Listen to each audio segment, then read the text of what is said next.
Selamat datang di channel kami. Kali ini kita akan jelaskan tentang sejarah jokes bapak-bapak yang terkenal absurd dan sebagai senjata mematikan yang sering digunakan oleh sekelompok elit politik di seluruh dunia untuk mematahkan rahang lawan.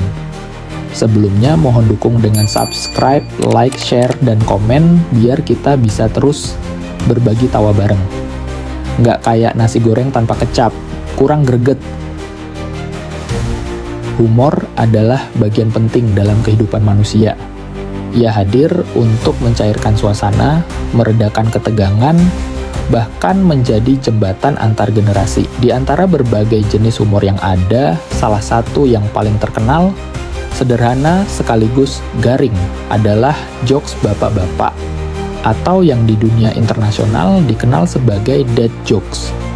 Awal mula di dunia barat, istilah dad joke mulai tercatat dalam budaya populer pada tahun 1980-an di Amerika Serikat.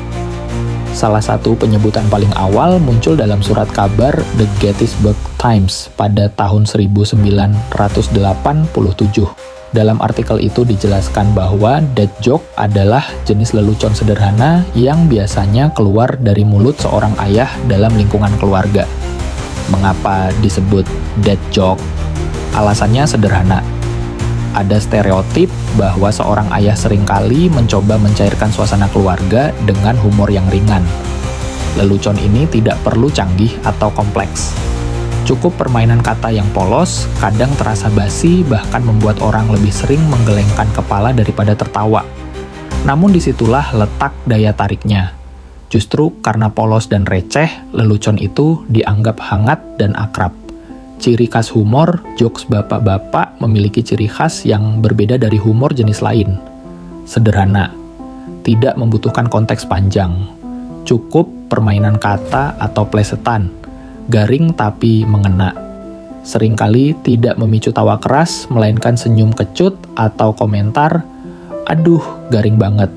Tujuan baik, jarang menyinggung isu sensitif.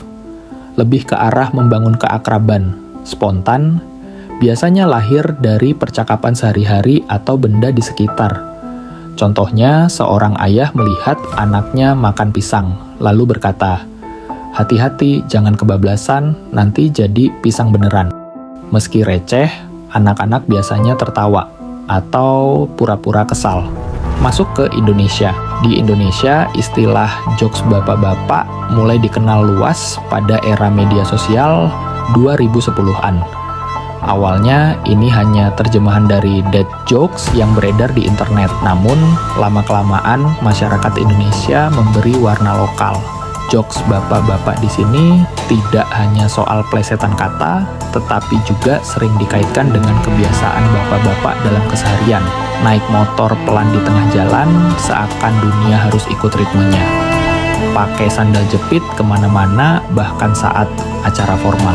Hobi mancing atau main catur di pos ronda sambil melontarkan humor receh. Karena semua orang punya sosok ayah, om, atau tetangga yang seperti ini, jokes bapak-bapak terasa sangat akrab dan relevan. Mengapa bisa populer? Ada beberapa alasan mengapa jokes bapak-bapak mudah diterima masyarakat luas, relatable, dan hampir semua orang pernah mendengar lelucon semacam ini di rumah. Ringan dan tidak rumit, tidak menyinggung, bisa dikonsumsi segala usia. Budaya internet sangat cocok untuk dijadikan meme, caption, atau bahan video singkat di TikTok dan YouTube. Kehangatan keluarga. Meski receh, jokes bapak-bapak seringkali menciptakan momen tawa sederhana yang menghangatkan. Dari dapur ke dunia digital. Kalau dulu jokes bapak-bapak hanya terdengar di ruang tamu, meja makan, atau acara keluarga, kini ia sudah menjelma jadi budaya internet. Di Twitter, Instagram, hingga TikTok, ribuan akun khusus mengunggah jokes bapak-bapak setiap hari. Bahkan, banyak konten kreator menjadikan humor ini sebagai ciri khas yang berhasil menggait jutaan penonton. Bisa dibilang, jokes bapak-bapak adalah warisan humor lintas generasi. Ia lahir dari kebiasaan sederhana ayah di rumah, berkembang menjadi fenomena budaya, lalu dipopulerkan kembali oleh media sosial. Meski sering disebut receh atau garing, justru disitulah letak kekuatannya. Ia mengingatkan kita bahwa tawa tidak selalu harus rumit. Kadang cukup dengan satu plesetan sederhana. Kalau kalian suka dengan jokes bapak-bapak Warkop Mr. Trickstick, jangan lupa subscribe, like, share, dan komen biar makin rame dan seru.